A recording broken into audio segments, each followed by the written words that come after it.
A fortnight later, by excellent grand fortune, the doctor gave one of his pleasant dinners to some 5 or 6 old cronies, all intelligent, reputable men, and all judges of good wine, and Mr. Utterson so contrived that he remained behind after the others had departed. This was no new arrangement, but a thing that had befallen many scores of times. Where Utterson was liked, he was liked well. Hosts loved to detain the dry lawyer when the light-hearted and loose-tongued had already their foot on the threshold.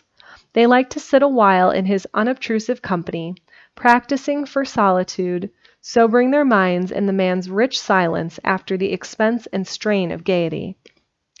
To this rule Dr. Jekyll was no exception, and, as he now sat on the opposite side of the fire, a large, well-made, smooth-faced man of 50, with something of a slyish cast perhaps, but every mark of capacity and kindness, you could see by his looks that he cherished for Mr. Utterson a sincere and warm affection.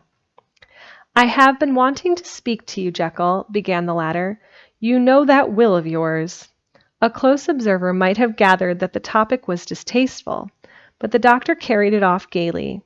"My poor Utterson," said he, "you are unfortunate in such a client. I never saw a man so distressed as you were by a will, unless it were that hide-bound pendant, Lanyon, at what he called my scientific heresies.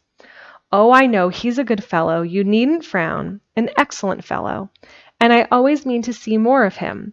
But a hide-bound pendant for all that, an ignorant, blatant pedant. I was never more disappointed in any man than Lanyon." "You know I never approved of it," pursued Utterson, ruthlessly disregarding the fresh topic. "My will, yes, certainly, I know that," said the doctor, a trifle sharply. "You have told me so." "Well, I tell you so again," continued the lawyer. "I have been learning something of young Hyde."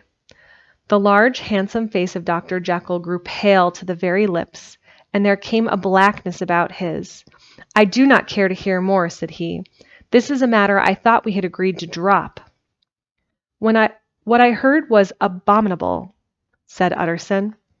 "It can make no change. You do not understand my position," returned the doctor, with a certain incoherency of manner. "I am painfully situated. Utterson, my position is a very strange one. It is one of those affairs that cannot be mended by talking." "Jekyll," said Utterson, "you know me. I am a man to be trusted. Make a clean breast of this in confidence, and I make no doubt I can get you out of it." "My good Utterson," said the doctor, "this is very good of you.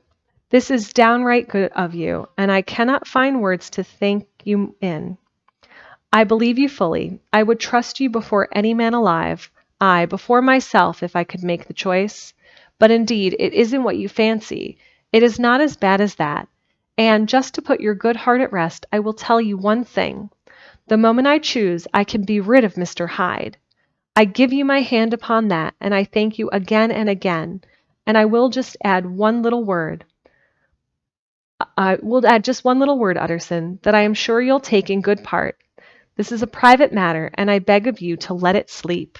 Utterson reflected a little, looking in the fire. "I have no doubt you are perfectly right," he said at last, getting to his feet. "Well, but since we have touched upon this business, and for the last time, I hope," continued the doctor, "there is one point I should like you to understand. I have really a very great interest in poor Hyde. I know you have seen him. He told me so, and I fear he was rude. But I do sincerely take a very great interest in that young man. And if I am taken away, Utterson, I wish you to promise me that you will bear with him and get his rights for him.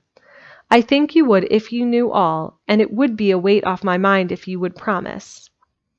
"I can't pretend that I shall ever like him," said the lawyer. "I don't ask that," pleaded Jekyll, laying his hand upon the other's arm. "I only ask for justice. I only ask you to help him for my sake when I am no longer here." Utterson heaved an irrepressible sigh. "Well," he said, "I promise."